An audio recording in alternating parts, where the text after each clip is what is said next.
देखो, ये तो सीधे सीधे है भाई। जब तुम जिस क्षेत्र के आप प्रतिनिधि हो, आपको उस क्षेत्र का प्रतिनिधि बनाया, इसीलिए बनाएगा ताकि आप उस क्षेत्र में रहें, उस क्षेत्र का रख रखाव करें, उसकी परेशानियां दूर करें। और यदि जनप्रतिनिधि इस तरह का व्यवहार करते हैं कि पहाड़ छोड़ छोड़कर शहरों की तरफ आ रहे हैं, तो जनता को उसका जवाब देना चाहिए। देखो, सबसे पहले तो क्या है कि जब वो एक व्यक्ति ऐसा कह ही नहीं सकता है, अगर वो कह रहा है तो वो जियो के सरकार के खिलाफ है। और जो सितारगंज के हमारे नेता हैं, चाहे वो विधायक हो, चाहे वो प्रणब प्रमुख हो, चाहे वो वार्ड से लेके पंचायत तक की राजनीति करते हो, उसमें दबाव बनाएं। चकबंदी और बंदोबस्ती होना तो हमारे पहाड़ में पलायन रोकने के लिए चकबंदी बहुत जरूरी है। और सरकार के माध्यम से हम लगातार कहते भी जा रहे हैं कि चकबंदी होनी चाहिए। आजकल क्या हो रहा है कि आज की राजनीति में मैं देख रहा हूँ, पंचायत से लेके जो मतलब ये सुधार जरूरी है हमारे पहाड़ में। जो गांव का पंचायत का प्रधान बन रहा है, उसमें ज्यादातर लोग गांव के ठेकेदार बन जा रहे हैं। राजनीति का व्यवसायीकरण हो गया ना। बिल्कुल व्यवसायीकरण, हाँ ये आपने ये है ना सर, व्यवसायीकरण हो गया। व्यवसायीकरण होगा तो फायदा देखा जाएगा ना। नमस्कार दोस्तों, मैं इंजीनियर सिंह पाठक अपनों की मैं आपका स्वागत करता हूं। आज हमारे साथ पाठक जी हैं जो उत्तराखंड आंदोलनकारी रह चुके हैं और हमारे उत्तराखंड के लिए उन्होंने काफ़ी कार्य किया है। जब हमारा उत्तराखंड बना था तब उनका पार्टिसिपेशन सबसे ज़्यादा था, यंग पॉलिटिशियंस से। पाठक जी, आपका हार्दिक स्वागत है। नमस्कार। आपने कीमती समय निकाला हमारे स्टूडियो में आने के लिए, आपका धन्यवाद करता हूँ मैं सर। अच्छा सर, आप शुरू से जब हमारा उत्तराखंड आंदोलनकारी में आपका सबसे पहला नाम आता है पाठक जी का, सर ये कैसे आपने शुरुआत करी इस चीज़ की, कॉलेज राजनीति से फिर इस पे आना? ये एक संजोग कहिए कि जिस समय हम कॉलेज में राजनीति करते थे या छात्र राजनीति से जुड़े हुए थे, हम एक स्टूडेंट थे। वही दौर था जब पूरे प्रदेश में राज्य आंदोलन की एक अलग जगी और इस राज्य की लड़ाई के लिए निर्णायक लड़ाई लड़ी गई। तो उसी समय में हम छात्र राजनीति में किसी न किसी पद में रहे। तो इस वजह से छात्र राजनीति के साथ साथ राज्य आंदोलन में भी हमारा लगातार योगदान लगातार रहा। पाठक जी, आप छात्र संघ के अध्यक्ष भी रहे जी, और उसके बाद जो है सडनली फिर इसमें शिफ्ट हुए कि जब उत्तराखंड बन रहा था तो उसमें काफ़ी आपका नाम आया कि आपने वहाँ पार्लियामेंट में भी पर्चे वर्चे फेंके थे। तो उस बारे में कुछ बताइए, उस दौर का जो है समय बताइए, क्या क्या था उस समय? तो वो एक ऐसा दौर था राज्य आंदोलन का। उस समय बच्चे से लेकर वृद्ध तक, नौजवान से लेकर मातृशक्ति तक, व्यापारी से लेकर कर्मचारी तक, हर व्यक्ति उस आंदोलन में जुड़ा हुआ था। और जो छात्र स्टूडेंट लीडर थे, जो व्यापार मंडल के पदाधिकारी थे, जो कर्मचारी यूनियन चलाते थे, जो तमाम संगठनों से जुड़े हुए थे, वो सब लोग, वो किसी भी पार्टी से जुड़े हो, वो सब मिलके उस आंदोलन का नेतृत्व कर रहे थे। तो सौभाग्य से हम भी उस समय छात्र राजनीति में थे, तो हमें वो मौका मिला।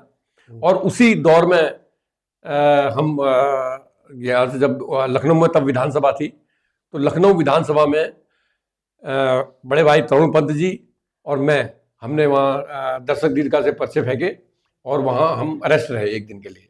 अच्छा। और उसके बाद ये आवाज़ आगे बढ़ाने के लिए हमने दिल्ली की तरफ कूच किया। तो दिल्ली में संसद भवन में मैं और मेरे साथ मनमोहन तिवारी थे और उनको दर्शक दीर्घा में पकड़ लिया था और मैं दर्शक दीर्घा से नीचे कूद गया था। अच्छा। सिर्फ राज्य आंदोलन की मांग को लेकर। तो वो ऐसा दौर था कि अपने आप स्वतः स्फूर्त शक्ति आती थी और राज्य को बनाने के लिए, कुछ भी करने के लिए आदमी तैयार था। मतलब उस समय सिर्फ एक ही नारा था और दिमाग में एक ही चीज थी कि हमें अपना राज्य चाहिए। तो उसके लिए सबने अपने अपने तरीके से काम किया और हम उसी दौरान विधानसभा लखनऊ और लोकसभा दिल्ली तक पहुंचे। बिल्कुल। और उस समय मोहन पाठक एक ऐसा नाम था, एक ब्रांड बन गया था मोहन पाठक। हम तो उस टाइम बिल्कुल स्कूल में पढ़ते थे, तो हम सुनते थे, पेपर में पढ़ते थे कि मोहन पाठक एक ब्रांड है, ठीक है, जिसने उत्तराखंड जो स्टेट्स को बनाने में सबसे पहला जो संघर्ष किया गया है, सबसे आगे जो आदमी रहा है, वो मोहन पाठक रहा है। इसके बारे में आप बताइए सर। नहीं, राज्य आंदोलन की मांग तो बहुत पहले से चली आ रही थी और तमाम दल, यूकेडी जैसे दल उसको कर रहे थे। मगर एक जिस समय हम कॉलेज में आए तो उस समय की जो सरकार थी, मुलायम सिंह सरकार, उसने 27% ओबीसी लगाया शैक्षिक शिक्षण संस्थान में। तो जब वो लगा तो उस 27% ओबीसी में जितनी भी जातियां रखी गई थी, वो कोई भी जाति हमारी दो जो हमारी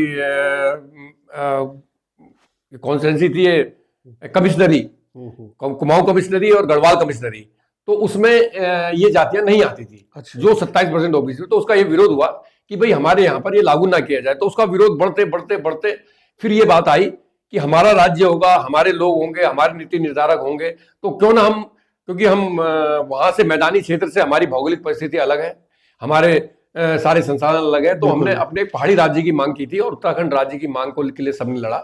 उसमें मैं ही नहीं, उसमें मातृशक्ति का बहुत बड़ा योगदान रहा, क्योंकि मातृशक्ति नहीं होती तो ये आंदोलन आज वहां पर नहीं पहुंचता। तो वो तमाम मातृशक्ति, वो तमाम नौजवान, वो तमाम कर्मचारी, वो तमाम व्यापारी, सब लोगों ने मिलकर इस राज्य की लड़ाई लड़ी। उसमें हम भी एक सेना में हम भी एक सिपाही की तरह उसमें काम कर रहे थे। बिल्कुल बिल्कुल। मोहन पाठक जी, उस दौर में मेरे ख्याल से सीएम ये थे, मुलायम सिंह यादव जी थे जी। और उस टाइम गोलीकांड भी कुछ हुआ था, तो उसके बारे में थोड़ा बताइए, क्योंकि मेरे को लग रहा है उस टाइम सीएम जो थे सपोर्ट नहीं कर रहे थे आप लोगों को। वो तो है ही कि भाई कोई भी सीएम होगा वो नहीं चाहेगा कि उसका प्रदेश में कोई नई मांग आए, कोई नई अपने अलग प्रदेश की बात करे। वो विरोध कर रहे थे, हम भी विरोध कर रहे थे, वो सही था, वो शासन के खिलाफ लड़ाई होती है। मगर उस दौर में कुछ ऐसा हुआ जैसे खटीमा गोलीकांड हुआ, मसूरी गोलीकांड हुआ और रामपुर तिराहा जैसा शर्मनाक और दर्दनाक कांड हुआ जिसकी आज तक हम झेल रहे हैं उसकी तपन को। बिल्कुल। तो वो सब उसमें सरकारी काम कमियां भी कहिए और सीएम की कम दूरदर्शिता की, उन्होंने उसको सही ढंग से नहीं देखा। तो सब चीज का परिणाम ये हुआ कि वो इस तरह के कांड भी उस आंदोलन के बीच में हुए। बेचारा आम नागरिक जो है उनकी जान गई। हाँ, आम नागरिक की, आम आंदोलनकारी की, हमारे साथ के निर्मल पंडित जैसे तमाम साथी हमारे शहीद हुए। तो ऐसे उस दौर में हम लोगों ने उसको लड़ाई को लड़ा, तो हमारे बीच के कई लड़के शहीद हुए। तो हमारा यही था कि भाई अपना राज्य होगा तो हम अपनी भौगोलिक परिस्थिति के अनुसार अपना विकास करेंगे, तो इसीलिए इस राज्य की मांग मांगी। बिल्कुल बिल्कुल। पाठक जी, आपने इतना संघर्ष किया इस राज्य को बनाने में, आपको लगता है कि जो आपने उस टाइम सोचा था कि भौगोलिक स्थिति के हिसाब से जो किया जाएगा इसका निर्माण और इसकी जो भी धाराएं जो भी बनाई जाएंगी जिस तरीके से, तो अभी आप ये बताइए कि वो उसमें आप सोचते हैं कि वो उसमें सक्षम रहा है, यहाँ के नेताओं ने उसको पूर्ण किया है? देखो, जिस राज्य की जो परिकल्पना थी, जिसको लेकर तमाम लोग सड़कों पर आए थे, वो था इस पहाड़ी राज्य का विकास। मगर इसको अब क्या कहें, इसको कुछ मैं नहीं कह सकता हूं, क्योंकि हमारे इस प्रदेश के बड़े बड़े नेता जिनको इस प्रदेश के बारे में, अपने पहाड़ के बारे में तमाम थी, वो सब उच्च पदों में रहे, मुख्यमंत्री रहे, चाहे माननीय नारायण दत्त तिवारी जी रहे हों, चाहे खंडूरी जी रहे हों, चाहे हमारे श्री भगत सिंह कोश्यारी रहे हों, हरीश रावत जी रहे हों। तमाम ऐसे लोग थे जो गाढ़ गधेरे से लेकर और देश की राजनीति तक अपना वर्चस्व रखते थे और उनको पूरी पहाड़ की संस्कृति, उत्तराखंड के बारे में सब जानते थे। तो उन सब के रहने के बाद भी जो गति, जो विकास, हाँ विकास तो हुआ, वो विकास क्योंकि इन कम समय होने की वजह से या क्या वजह रही कि विकास मैदान में तो हुआ और बहुत तेजी से हुआ। माननीय नारायण दत्त तिवारी जी ने तमाम फैक्ट्रियां लगाई और तमाम लोगों ने हमने सुविधा दी, तो उससे वहां के जमीनों के भी रेट बढ़े, परोक्ष रूप से अपरोक्ष रूप से लोगों को रोजगार भी मिला। मगर जो हमारी परिकल्पना थी कि भाई पहाड़ों से पलायन रुके, पहाड़ों में रोजगार मिले, पहाड़ों में शिक्षा, पहाड़ों में स्वास्थ्य, उस सब का जो एक ढांचा था, उसमें जो स्पीड इन 25 सालों में आ जानी चाहिए थी भाई, वो दिखना चाहिए था, तो वो उस स्पीड से काम होता हुआ अभी दिख नहीं रहा है। मगर सरकारें आ रही काम कर रही हैं, मगर जो हमने सोचा था कि भाई हमारे सुदूर गांव मुंशियारी, धारचूला, उत्तर काशी, इधर तुम्हारा लोहाघाट, चंपावत, तमाम जगह तक सारी सुविधाएं पहुंचे, और चाहे वो शिक्षा को लेके हो, चाहे स्वास्थ्य को लेके हो, और कुछ रोजगार के संसाधन भी वहां पहुंचे। तो वो सब चीजों में बैलेंस तराई में ज्यादा हुआ, पहाड़ में तो हम इसलिए यही चाह रहे हैं लगातार कि पहाड़ों की तरफ भी विकास हो, और जो पलायन राज्य बनने से पहले भी चल रहा था, वो आज तक जो चल रहा है उसको जल्दी से जल्दी रोका जा सके। बिल्कुल पाठक जी। पाठक जी, ये जो रोजगार है, जो पलायन है, ये दूसरे स्टेट्स में लोग जा रहे हैं हमारे उत्तराखंड के, तो सिडकुल आई, तिवारी जी ने किया। उसमें हमारे जो बड़ी बड़ी फैक्ट्रीज हैं, हमारे लोकलाइज लोगों को भी वहाँ पे नौकरी पे रखा गया, पर उन्हें सीनियर पोजीशन पे नहीं रखा गया। उन्हें उनसे बॉन्ड भरवाए गए कि भाई आप बॉन्ड भरिए, 2 साल के लिए आप काम करेंगे, उसके बाद हम आपकी परफॉर्मेंस देखेंगे, उसके बाद देखा जाएगा रखना है कि नहीं रखना है। तो इसके बारे में बताइए कि यहाँ भी पहाड़ी जो नवयुवक है उसकी जॉब सिक्योर नहीं है, तो इसके बारे में कुछ सरकार ने या आपने कुछ आगे देखो, जब ये एक इतनी बड़ी लड़ाई थी, जब ये सिडकुल बनना स्टार्ट हुआ था, माननीय स्वर्गीय नारायण दत्त तिवारी जी मुख्यमंत्री थे और सिडकुल का काम शुरू हुआ, तो पहली फैक्ट्री यहाँ रुद्रपुर में लगी, डाबर की शुरू हुई। डाबर की तो फैक्ट्री जैसे ही उसका हुआ तो हम तमाम अपने साथियों के साथ वहाँ धरना प्रदर्शन में बैठे और 13 महीने 26 दिन हमने धरना प्रदर्शन दिया। और उसके द्वारा माननीय नारायण दत्त तिवारी जी के साथ कई बार हमारी झगड़ा भी हुआ, उनको हमने रास्ता भी रोका, हमें जेल में भी बंद किया गया, लाठीचार्ज भी हुआ। मगर बाद में माननीय नारायण दत्त तिवारी जी ने यहाँ की नौजवानों और यहाँ के लोगों के भविष्य को देखते हुए वो 70% आरक्षण का जियो बनाया, जो बाद में उसी जियो को लेके हरियाणा में, गुजरात में तमाम उस जियो को लेके आज उसका वो लेके वहाँ भी इसको इम्प्लीमेंट हो रहा है। तो वो सब हुआ। उसके बाद बहुत से लोग लगे और अभी भी लगातार लग रहे हैं, मगर जो जनप्रतिनिधि हैं, जो आप कह रहे हैं कि अब वो लोग नहीं लग पा रहे, जो जनप्रतिनिधि हैं, जो हमारे मंत्री हैं, जो जिस भी तरीके से वो करते हैं, उनका ये काम बनता है कि वो 70% के जियो को दबाव के आधार पर लगाया जाए। भाई जियो जब बन गया है तो लागू होना चाहिए। उसमें चाहे वो मंत्री स्तर से हो, चाहे सचिव स्तर से हो, या क्षेत्रीय जो पंचायत स्तर के हमारे नेता होते हैं और जो युवा मोर्चा के होते हैं, तो वो तमाम उन लोगों को बार बार जाकर फैक्ट्रियों के माध्यम से, सिटूल के दफ्तर के माध्यम से वहां पर क्या चल रहा है उसमें दबाव बनाना पड़ेगा। नहीं तो क्योंकि क्या है कि इंडस्ट्री वाला एक बार सुनता है, नहीं फिर उसके बाद वो अपने हिसाब से काम करता है। मगर हमें राजनीतिक रूप से उसमें प्रभाव देना पड़ेगा और 70% का जियो जो बना है उसका इम्प्लीमेंट होना चाहिए। बिल्कुल बिल्कुल। पाठक जी, अभी रिसेंटली एक केस है, बालाजी एक्शन टीशा कंपनी है, बहुत बड़ी कंपनी है सितारगंज में। उसने क्लियरली बोला, उसकी स्टेटमेंट पेपर में भी आई थी कि हम लोकलाइज जो लोग हैं, शक्ति फार्म के हैं, रुद्रपुर के हैं, किच्छा के हैं, हल्द्वानी के हैं, हम नहीं रखेंगे, हम बाहर के लोग रखेंगे। तो यहाँ पे जो आपने बोली कि जो जियो जो सबमिट आप बोल रहे हैं, उसमें आपस में एक तालमेल मेरे ख्याल से नहीं है। एक प्रेशर जो देना चाहिए लोकल लीडर्स को, वो चीज़ नहीं आ पा रही है मेरे ख्याल से। सबसे पहले तो क्या है कि जब वो एक व्यक्ति ऐसा कह ही नहीं सकता है, अगर वो कह रहा है तो वो जियो के सरकार के खिलाफ है।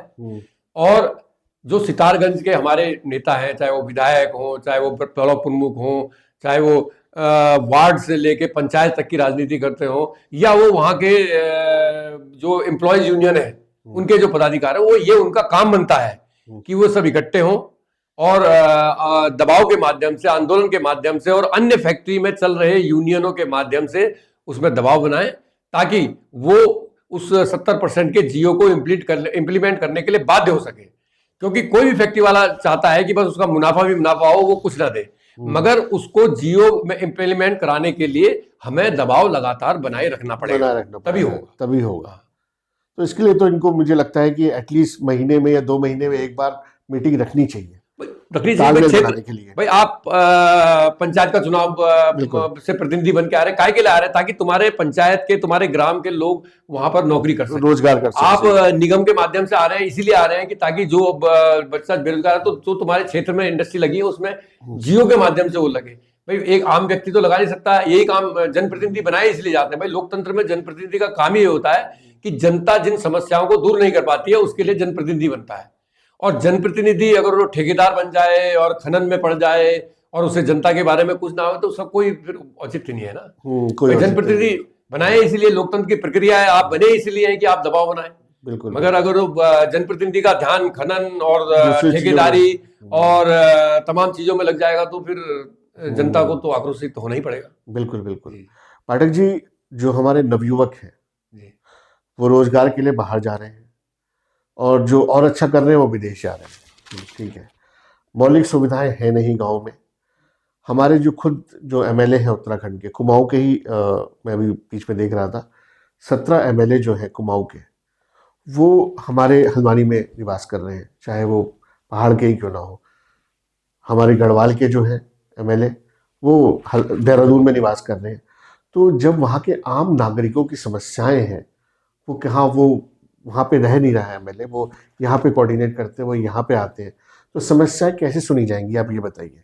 कहीं पे लगता है कि सरकार उस तरीके से काम करे कि जहाँ का वो निवासी है या बागेश्वर या अल्मोड़ा का निवासी है, उसी को टिकट दिया जाए, ठीक है, और वो वहीं पे कार्य करे, वहीं पे पब्लिक की समस्याएं सुने, ताकि निवारण हो सके। उसके लिए पब्लिक को बाहर ना आना पड़े। तो इसके बारे में आप क्या बोलना चाहेंगे? देखो, ये तो सीधे सीधे है भाई, जब तुम जिस क्षेत्र के आप प्रतिनिधि हो, आपको उस क्षेत्र का प्रतिनिधि बनाए, इसीलिए बनाएगा ताकि आप उस क्षेत्र में रहें, उस क्षेत्र का रख रखाव करें, उसकी परेशानियां दूर करें। और यदि जनप्रतिनिधि इस तरह का व्यवहार करते हैं कि पहाड़ छोड़ छोड़कर शहरों की तरफ आ रहे हैं, तो जनता को उसका जवाब देना चाहिए।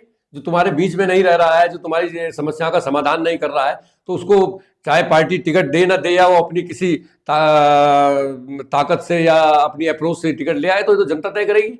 भाई जो मेरे बीच में रहता ही नहीं है, तो मेरे को उसको करना क्या है? भाई हमारी समस्याओं में, हमारे सुख दुख में हमारे साथ नहीं खड़ा होता है, क्योंकि जनता को खुद तय करना पड़ेगा ना, पार्टी ने किसको टिकट दिया। अब ऐसा भी होता है कि कहीं किसी की अप्रोच होती है या कोई कुछ होता है और वो ले आया, ऐसे में तो जनता तय करेगी ना। भाई जनता ने तो देखा ही है मेरे बीच में कौन था, बिल्कुल बिल्कुल, मेरे साथ कौन रहा, मेरे साथ सुख दुख में कौन रहा, इन इतनी आपदाएं आई, इन गाड़ गदेरों में इतनी परेशानियां आई, इतना वन्य जीवों का आतंक रहा, तो उस समय मेरे साथ कौन खड़ा रहा, ये जनता तय करेगी। जो उनके साथ खड़ा रहा, जो उनकी समस्याओं में लड़ता रहा, जो उनके विकास में निरंतर प्रयास करता रहा, तो जनता को उसके साथ रहना चाहिए। और जो मात्र जो एक परिपाटी चली आ रही है खनन की, ठेकेदारी की, और ये सब जो अब में जो ये रिजॉर्ट की जो एक हमारे यहाँ संस्कृति आ रही है, जो इस तरफ जा रहा है, उसको नकारो। और जो तुम्हारे बीच में रह के काम कर रहा है, तो जनता अगर उसे करना पड़ेगा, फिर वही क्रांतिकारी अपने साथियों को लाना पड़ेगा जो तुम्हारे साथ रहते हैं। जब तक अपने बीच का आदमी हमारे बीच में काम नहीं करेगा, तो बाहर वाला तो कभी आएगा, उसका फायदा उठाएगा, एक बार वोट मांगने आएगा, फिर दूसरी बार आएगा। बिल्कुल। पाठक जी, आपको क्या लगता है कि अभी सरकार को किस चीज़ों में फोकस करना चाहिए, कहाँ पे हम लोग मात खा रहे हैं डेवलपमेंट में, इंफ्रास्ट्रक्चर में, रोड में, जो है हमारी पानी की समस्या है, रोड की समस्याएं हैं, रोजगार की समस्याएं हैं, कहाँ पे हम मात खा रहे हैं, कहाँ पे हमें डेवलपमेंट की ज़रूरत है अभी स्पेसिफिकली हमारे हल्द्वानी में? देखो, हम तो कई बार सुझाव देते रहते हैं सरकार को, और सरकार में बैठे हुए लोग हमसे ज़्यादा अच्छा सोचते होंगे, मगर इस पहाड़ी राज्य जो हमने उत्तराखंड बनाया, इसमें हमारे पास इतने संसाधन हैं कि हम उसी से अपने बहुत अच्छा रोजगार चला सकते हैं। भाई हमारे पास पर्यटन है, हम पर्यटन के माध्यम से तमाम, आज हर जगह से आदमी डरा हुआ है, वो कुमाऊं की तरफ, उत्तराखंड की तरफ आना चाह रहा है। हम उसे पर्यटन में क्या दे रहे हैं? चक्का जाम। हम उसमें पर्यटन में क्या दे रहे हैं कि वो कोई सुविधा ही नहीं है, केवल ब्रिटिश टाइम से चला आ रहा वो नैनीताल, भीमताल, भवाली वही है, उसके आगे हम डेवलप नहीं कर पाए। तो हमें अपने गांव डेवलप करने पड़ेंगे, अपनी नई जगह डेवलप करनी पड़ेगी।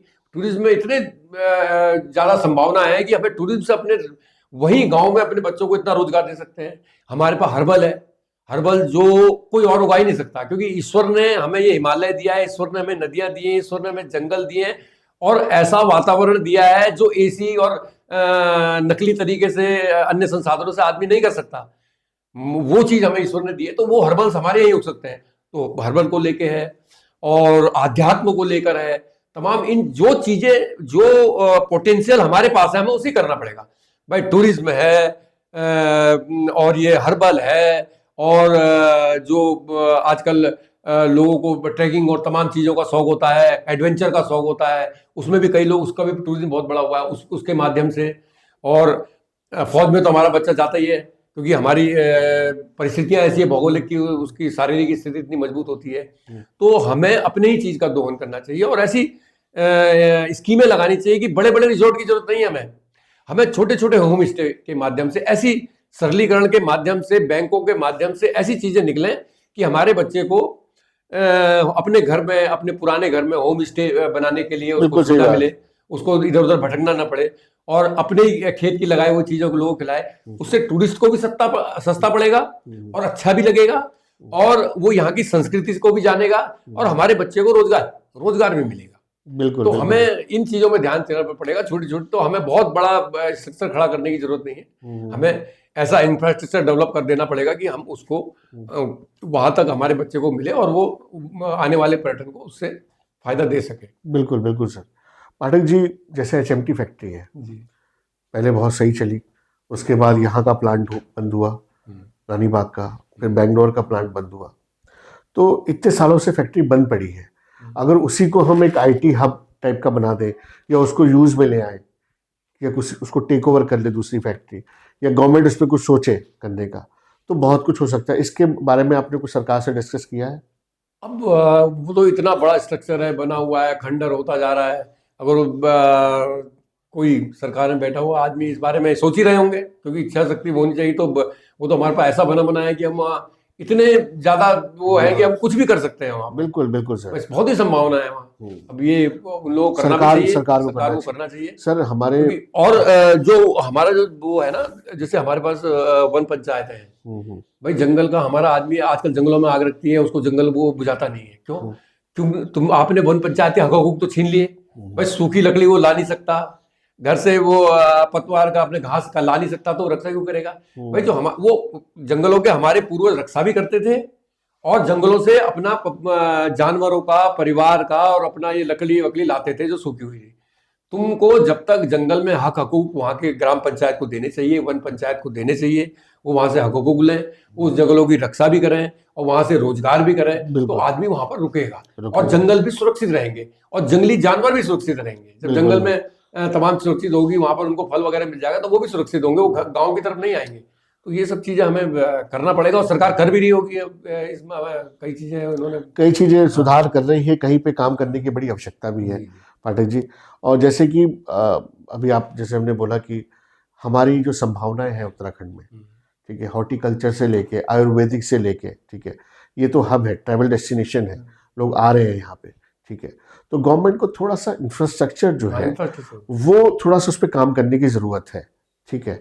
और दूसरी चीज़, जैसे कि आपने बोला कि हर्बल जो ट्रीटमेंट है आजकल, हॉर्टिकल्चर है, ठीक है, ये सब चीज़ें में थोड़ा युवा हॉर्टिकल्चर में भी वो चीज जो हम उगाएंगे वो दूसरा उगा ही नहीं सकता है। या तो आर्टिफिशियल कोई एसी लगवाएगा, वो लगवाएगा, वो इतना कॉस्टली चला जाएगा कि उसकी कोई बात ही नहीं। जो हमारे यहाँ पैदा होता है वो दूसरी जगह पैदा नहीं होगी, ईश्वर ने वो दिया है। बिल्कुल बिल्कुल। और वो जड़ी बूटियां हैं हमारी, तमाम वो उगेंगी वही है।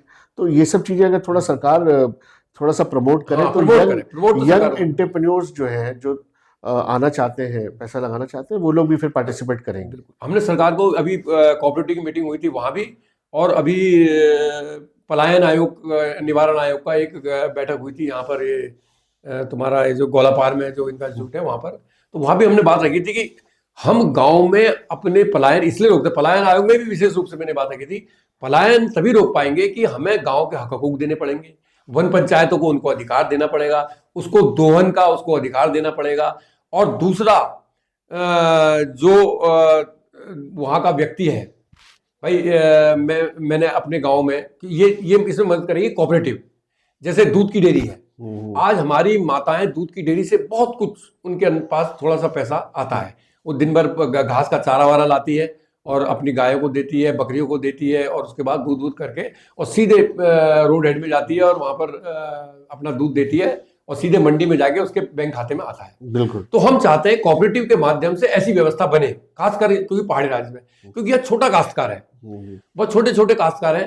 भाई मैं अपने यहाँ क्या कहते हैं माल्टा उगाता हूँ, मैं अपने यहाँ सेब उगाता हूँ, या मैं अपने यहाँ अमरूद उगाता हूँ, नाशपाती उगाता हूँ, या छोटी मोटी सब्जी उगाता हूँ, थोड़ा ही है मेरे पास, मगर मैं उसको ट्रांसपोर्टेशन में, उसको ओवरलोडिंग में, फिर उसको क्या कहते हैं यहाँ मंडी लाने में मेरा ट्रांसपोर्टेशन कॉस्ट बहुत हाई हो जाता है, ट्रांसपोर्टेशन कॉस्ट, बारदाना कॉस्ट, तमाम चीज। तो हम ये चाहते हैं कि कोऑपरेटिव इसको ले। भाई मैंने जो भी फल उगाए या सब्जी उगाई, वो कही मैंने उगा के रोड हेड में जहां पर दूध की डेयरी की व्यवस्था है, वैसी एक सब्जी फल की व्यवस्था है, मैं वहां लाया, मुझे मेरी कॉस्टिंग वहां मिल गई। अब सरकार का काम है कि वो उसको कोल्ड स्टोरेज के माध्यम से उसको वो आगे या वो आगे बेचे, या वो मंडी के माध्यम से आगे बेचे, मेरा पैसा मुझे वही मिल गया तो मैं वहां रुकूंगा। बिल्कुल बिल्कुल। तो ये व्यवस्था सरकार को करनी पड़ेगी। और दूसरी, पहाड़ में पलायन रोकने के लिए, और पहाड़ में दोबारा पहाड़ के जो व्यक्ति हमारे बाहर है वो क्यों नहीं आ रहे हैं, आज सक्षम हो गए हैं, सब कुछ है, अच्छे अच्छे पोस्टों में है, उसके लिए आपको बहुत जरूरी है कि हमें एक बड़ा निर्णय लेने पड़ेगा यहाँ बंदोबस्त और चकबंदी का, क्योंकि जब तक इस प्रदेश में चकबंदी नहीं होगी तब तक बहुत मुश्किल है। भाई मेरा थोड़ा सा खेत यहाँ है, थोड़ा सा वहाँ है, थोड़ा सा वहाँ है, तो अब मैं यहाँ जो जानवरों के लिए भागदौड़ करूँ या या वहाँ वहाँ जो भाग बेवड़ करूँ, या यहाँ को जो देखूँ या वहाँ को जो सही देखूँ, बात है। तो वो गलत है। तो चकबंदी अगर हो जाएगी तो मेरी जगह जहाँ होगी मैं उसको तारबाड़ कर लूंगा, उसकी जगह जब होगी तारबाड़, जब मेरी जगह तो वो बहुत जरूरी है चकबंदी और बंदोबस्ती होना। तो हमारे पहाड़ में पलायन रोकने के लिए चकबंदी बहुत जरूरी है, और सरकार के माध्यम से हम लगातार कहते भी जा रहे हैं कि चकबंदी होनी चाहिए।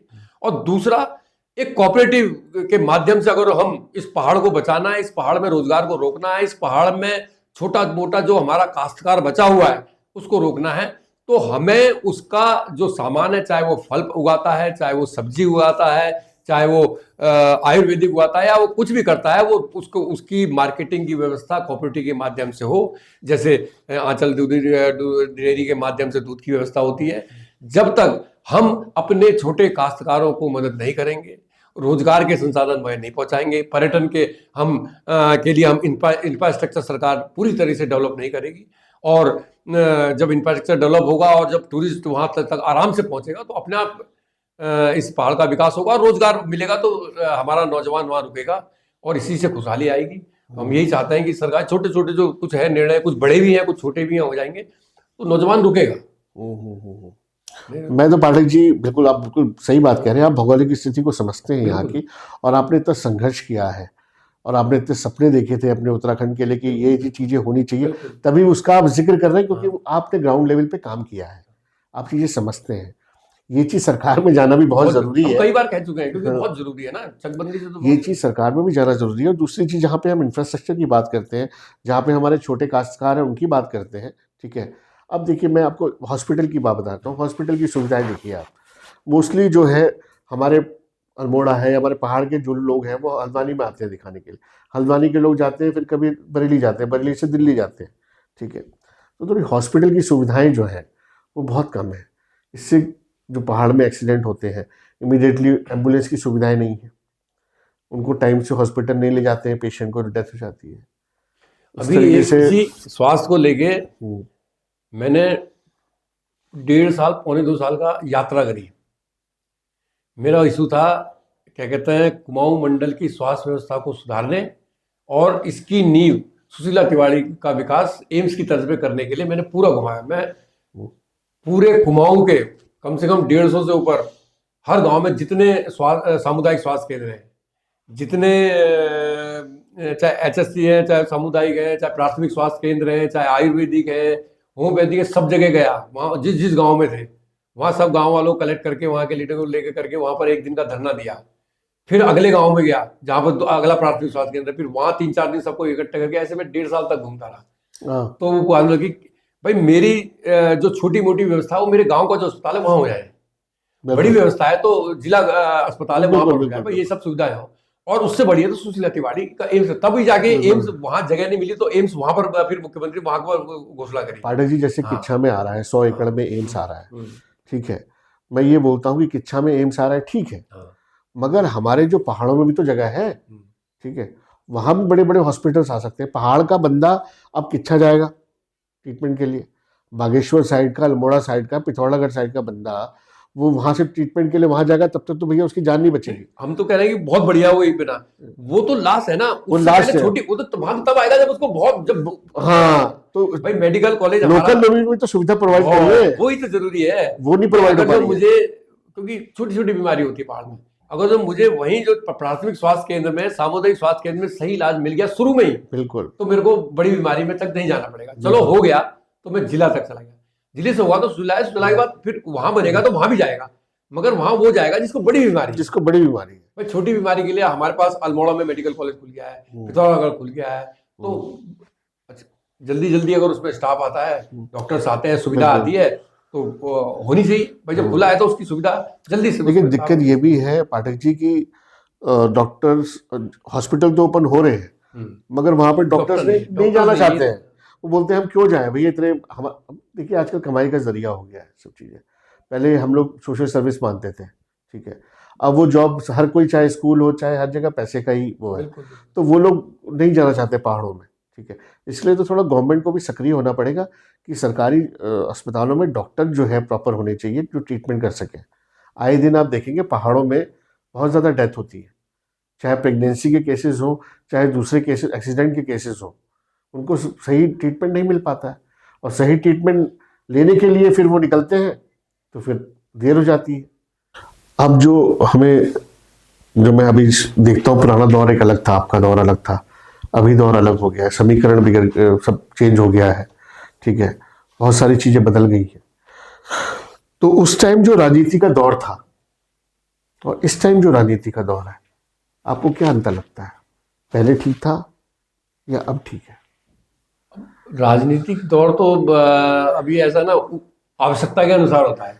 उस समय राज्य की लड़ाई थी, तो आदमी के दिमाग में उस समय राज्य था, तो वो राज्य का वो रहा। आज क्या है कि आज दौड़ आगे बढ़ने की है, तो आदमी अपने अपने कोई रोजगार के माध्यम से, कोई व्यापार के माध्यम से तो अपना काम कर रहा है। मगर जो राजनीति में जो मेरा यही कहना है कि राजनीति में आने का मतलब, यदि आपने रोजगार करना है, आपने व्यापार करना है तो व्यापारी बनिए, आपने ठेकेदार बनना है तो आप ठेकेदार बनिए, आपने कोई बड़ा उद्योगपति बनना है तो उद्योग कीजिए, आपने जो काम करना है। मगर नेता का काम तो लोगों की सेवा करना है। बहुत बढ़िया भाई बात है। नेता का काम ये थोड़ी ना है कि मैं ठेकेदार, मैं यहाँ का ठेकेदार। नेता का मतलब ये थोड़ी ना है कि मेरा वहाँ खनन चल रहा है। नेता का मतलब ये थोड़ी ना है कि मेरे रिजॉर्ट बन रहे हैं। भाई आप इसका मतलब तो आप या तो व्यापारी हैं, या खनन माफिया हैं, या ठेकेदार हैं। भाई नेता है तो आंदोलनकारी होता है, नेता तो जो लोगों का समाज की सेवा करता है, तो उसके पास इतना टाइम ही नहीं है वो जो उसमें करे। बिल्कुल बिल्कुल। बाकी तो भाई आज व्यापारी क्यों है, उद्योग व्यापारी करेगा, उद्योग तमाम चीजें। तो आजकल क्या हो रहा है कि आज की राजनीति में मैं देख रहा हूँ, पंचायत से लेके जो मतलब ये सुधार जरूरी है हमारे पहाड़ में। जो गांव का पंचायत का प्रधान बनना है, उसमें ज्यादातर लोग गांव के ठेकेदार बन जा रहे हैं। जो ब्लॉक का ब्लॉक प्रमुख बनना है, वो तो वो ब्लॉक का, तो ब्लॉक प्रमुख बनने का मतलब ब्लॉक का ठेकेदार नहीं, ब्लॉक प्रमुख बनने का मतलब गांव का रक्षक, गांव के लिए काम करना। तो जब तक ये बात ये नहीं समझ में आएगी, तो राजनीति तो बहुत दूर रहेगी ना। राजनीति तो विशुद्ध जनता की तो सेवा। पाठक जी, आपका कहने का मतलब है कि कोई भी जो बिजनेसमैन है, जो समाज सेवी को ही आना चाहिए राजनीति में, जो बिजनेसमैन है उसको नहीं आना चाहिए। उसको तो टाइम नहीं है, वो अपने वहां काम देगा। क्योंकि भाई आजकल क्या हो रहा है कि जो बिजनेसमैन है वो राजनीति में आ रहे हैं और उसको एज अ बिजनेस ही समझ रहे हैं। वो पब्लिक सेवा नहीं कर रहे हैं, वो एज अ बिजनेस ही समझ रहे हैं इसको, कि हम ये जो पैसा हम कमा रहे हैं फिर वहां लगा दें, वो पैसा फिर हम वहां लगा दें, उसको घुमाते रहे। तो यही चल रहा है सर आजकल तो।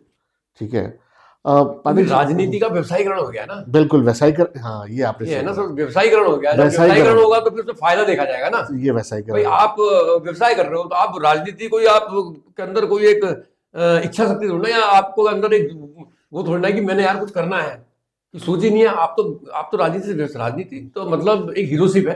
पर राजनीति का मतलब मैं लोगों के लिए काम करूं, लोग मुझे माने, तो वो है राजनीति। जब आप दूसरों के लिए काम करोगे तो अपने आप आदमी मानेगा। मगर आज राजनीति को आदमी व्यवसाय करना हो गया। पाठक जी, आप एक चीज बताइएगा, देखिए आपको तो बहुत अच्छा तजुर्बा है, 30-35 साल से आप राजनीति में हैं, ठीक है। अच्छे लोग, जो बहुत अच्छे लोग हैं, जो काम करना चाहते हैं समाज के लिए, वो राजनीति से दूर रहना चाहते हैं। एक धारणा बन गई है माइंड में कि नहीं, अच्छे लोग राजनीति में नहीं आ सकते। इस बारे में बताइए, आप क्या बोलना चाहिए? अच्छे लोगों को तो राजनीति में आना पड़ेगा, मगर यह है कि संघर्ष होगा। जब गंदे लोग आ जाएंगे राजनीति में तो गंदा ही होगा, वही लूट पाट डकैती, वही तमाम चीजें होंगी। तो अच्छे लोग आगे आएंगे तो ऐसा नहीं है, जनता देखती है, सब जानती है। अब उसके पास ऑप्शन ही नहीं होगा तो क्या करेगी? हाँ, भाई एक तो जब दो जगह, तो अगर दोनों एक जैसे होंगे तो जनता कहेगी, जनता के पास जब अच्छा ऑप्शन आएगा जनता जवाब देगी, और दिया है जनता ने हमेशा जवाब। तो हिंदुस्तान में तो हमेशा इतने परिवर्तन वैसे ही थोड़ना हुए हैं, और जनता देती है। अगर अच्छा आदमी आएगा, हाँ ये है कि ये रास्ते में भाई कठिनाई तो है ही, और पूरा जीवन लग जाता है, तमाम चीजें लगती हैं।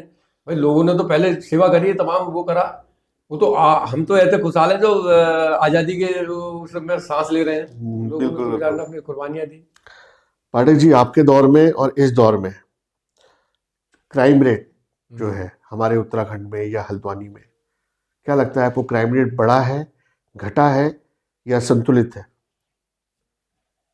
अब इस समय तो मुझे तो नहीं लगता कि पहाड़ में कहीं ऐसा कोई क्राइम रेट ऐसा तो कुछ दिख नहीं रहा है। वहां छोड़ अब वारदात होती है, भाई हर प्रवृत्ति का आदमी रहता है। जो पहले से कम हुआ है, आप बोलो। हाँ, पहले भी ऐसा नहीं, ठीक है, ऐसा कुछ नहीं। क्राइम मतलब पहाड़ में ऐसा कभी ऐसा क्राइम रहा नहीं। हाँ, कुछ हादसे हुए, कोई कभी कुछ हुआ, कभी कुछ हुआ। समाज है, समाज में हर प्रवृत्ति का आदमी रहता है, और एक दौर आता है। मगर ऐसा कोई हमारा उत्तराखंड कभी क्राइम में कभी ऐसा कुछ ऐसा रहा नहीं। एक दौर आता है कभी किसी का कोई ग्रुप में झगड़ा हो जाता होगा या कभी कोई ऐसा कुछ हो जाता होगा, ऐसा तो रहा होगा, मगर नहीं, ऐसा अब कुछ जैसे सुनने में आता है अब जैसे पहले नहीं था दौर में, हाँ। आपके दौर में तो बहुत अच्छा आप लोगों ने संघर्ष किया, एक अच्छे उस समय लीडर्स तो आंदोलन का दौर था उस ना। आंदोलन का दौर था, अच्छे लीडर निकलते थे सर, आप जैसे लीडर निकलते थे, और आप जैसे लीडर की आवश्यकता है हमारे अभी प्रदेश में।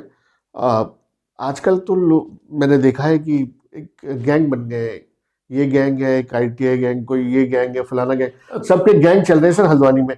हमारे नवयुवक किस आगे जा रहे हैं, क्या रोजगार पाएंगे, वो एक अलग चीज है। वो नशे के दौर उसमें अलग जा रहे हैं, गैंग अलग बन रहे हैं, तो इसके बारे में सर कैसे नहीं, क्या? नहीं, ये आपने बहुत अच्छी बात पूछी है। देखो, एक गैंग कुछ नहीं है, वो कुछ बच्चों का वो ऐसा समूह है जिनको गलत राह दिखा दी गई है। ऐसा नहीं हो हमारे किसी के न किसी के परिवार के बच्चे, समाज के परिवार के बच्चे होंगे, अगर उनको सही दिशा दी जाएगी और उनको उस रूट पर देखा ही नहीं जाए। भाई हम ही लोग उनको प्रमोट करते हैं, किसी का कहीं झगड़ा होता है उनको बुलाते हैं, क्यों बुलवाते हैं? बुलाना ही नहीं है, काहे के लिए लॉ एंड ऑर्डर, काहे के लिए पुलिस? भाई क्या होता है गैंग? क्यों हम उन बच्चों को गलत दिशा देते हैं? हमें उनको बिल्कुल हटाना चाहिए और उनको बिल्कुल वो नहीं करना चाहिए। भाई उनको भी भविष्य सुधारना है, वो भी हमारे बच्चे हैं। गलत राह में चले गए हैं तो उनको सही राह में लाना है। ये गैंग वैंग कुछ नहीं, इस हल्द्वानी, इस उत्तराखंड में कभी ऐसा गैंग ना रहा है और ना रहेगा, और अगर होता है तो उसको सही रास्ते पे लाया भी जाता है। और ऐसे पहले भी लोग आए हैं और आज हम लोग भी हैं।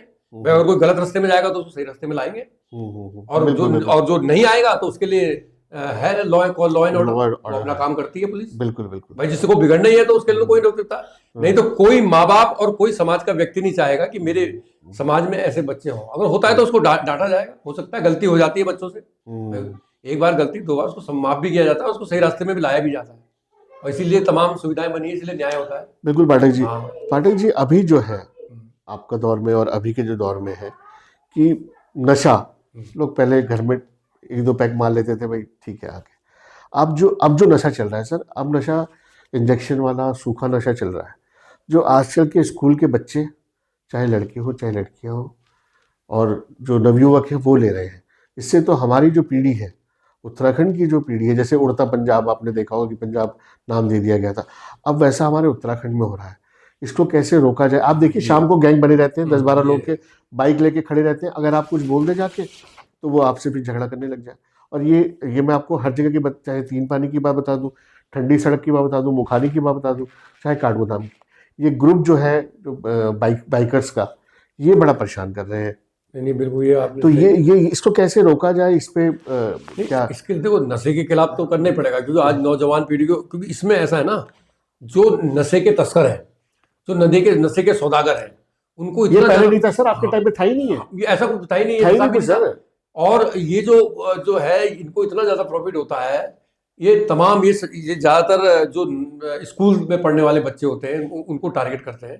तो इसमें सबसे बड़ा तो पुलिस का काम है कि भाई ऐसे जहाँ हमारे स्कूल हैं, जहाँ तमाम कॉलेजेस हैं, वहाँ पर तो बिल्कुल निगरानी रहनी चाहिए कि वहाँ की जो चाय की दुकान है या जो वो है, वहाँ पर ये व्यवस्था चल रही है नहीं चल रही है। और दूसरा, हमें पारिवारिक रूप से भी अपने बच्चे का ध्यान देना है। बिल्कुल। और इसके खिलाफ तो ये है ही भाई। और दूसरा क्या था ना, पहले नशा मिलता ही नहीं था, आज ये है कि नशा हर जगह उपलब्ध है। भाई नशा कहाँ से आ रहा है, उस नशे को रोकना बहुत जरूरी है। जब नशा आएगा ही नहीं तो बिकेगा क्या? तो सर इसका मतलब तो ये है कि सिस्टम शायद मिला हुआ है, सिस्टम को रोकना पड़ेगा भाई, सिस्टम को भाई कार्रवाई तो करनी पड़ेगी।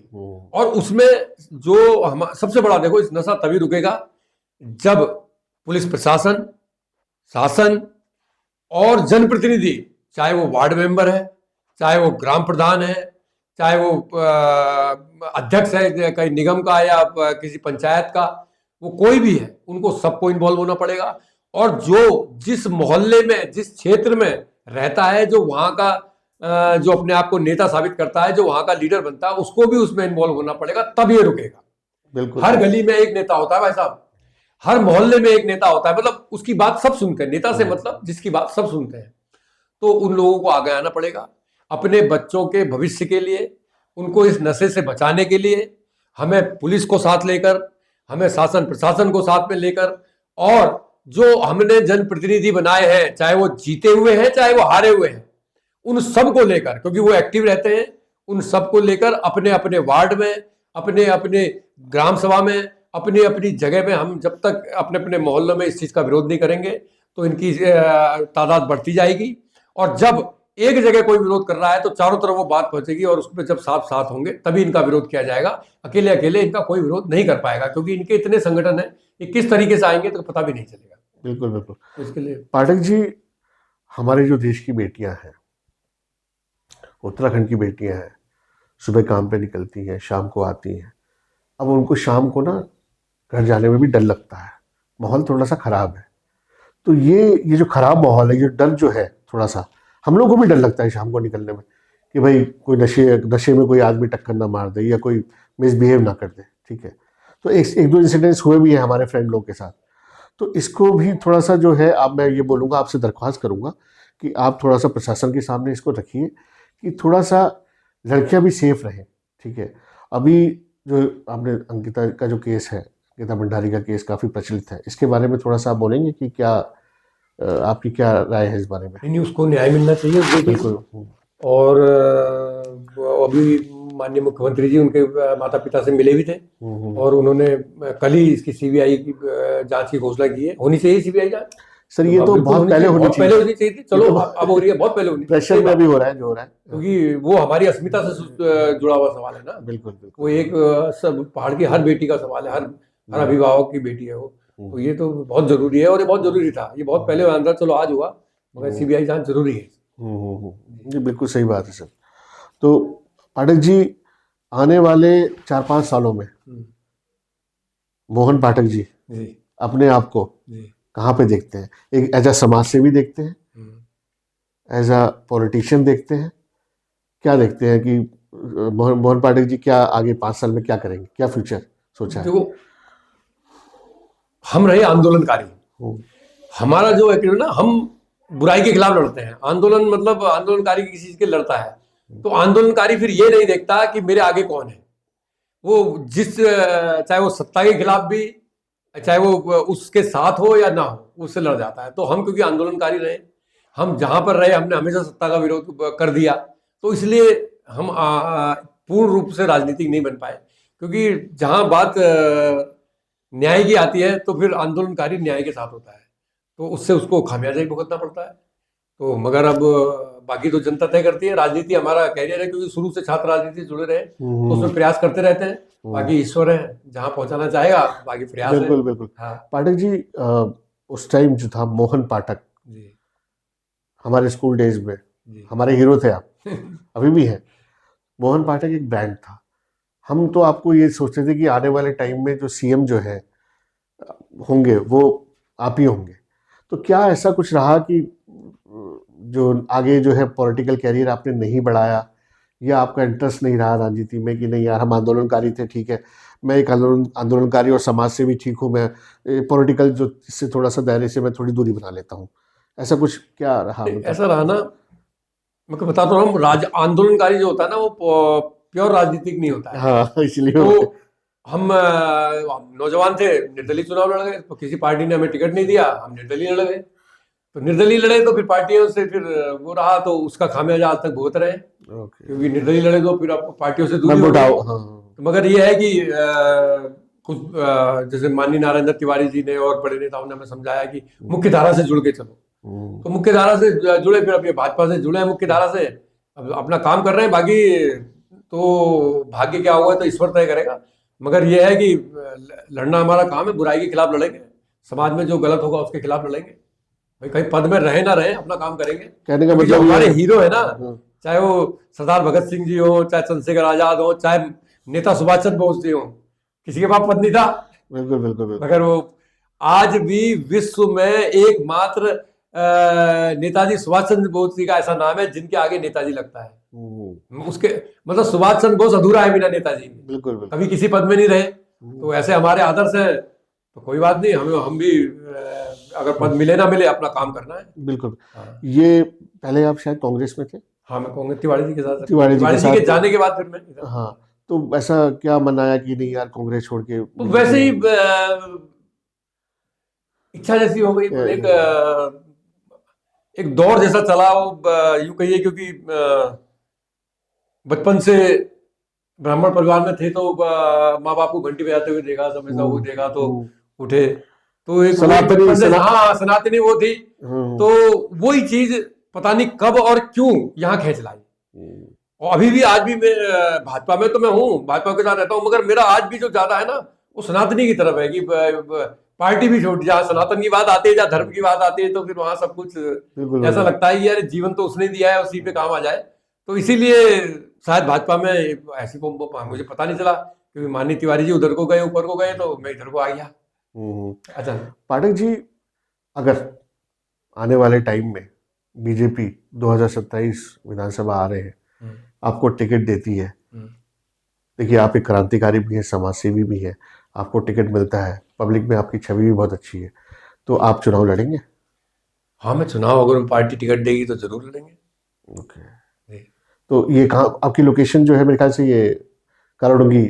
हाँ, कालाडूंगी में है लोकेशन, मगर मैंने पहला चुनाव हल्द्वानी से लड़ा है। अच्छा अच्छा अच्छा। हल्द्वानी विधानसभा से मैं चुनाव लड़ा मैंने। हम्म। तो बाकी अब पार्टी जो तय करेगी, जहाँ से हम तो तैयार है, हम तो योद्धा है, हमारा काम लड़ना है, बिल्कुल बिल्कुल। समाज के लिए लड़ना है। हाँ, वो वैसे भी लड़ेंगे और वैसे भी लड़ेंगे समाज के लिए। बिल्कुल बिल्कुल। हाँ जी। पाठक जी, आप ऐसे ही समाज के लिए कार्य करते रहें, हमारे उत्तराखंड को आगे बढ़ाएं, और आप जैसे आंदोलनकारी जो है वो हम लोगों के लिए प्रेरणा स्रोत हैं, ठीक है? और आप ऐसे ही कार्य करते रहिए और ऐसे ही आगे बढ़ते रहिए। आपने हमारे चैनल को टाइम दिया, धन्यवाद। धन्यवाद, धन्यवाद आप सब। तो दोस्तों, ये थे हमारे मोहन पाठक जी, राज्य आंदोलनकारी और एक समाज सेवी। नेक्स्ट वीक आप देखिए हमारा चैनल बैठक अपनों की नए चेहरे के साथ। लाइक करिए, सब्सक्राइब करिए हमारा चैनल। धन्यवाद।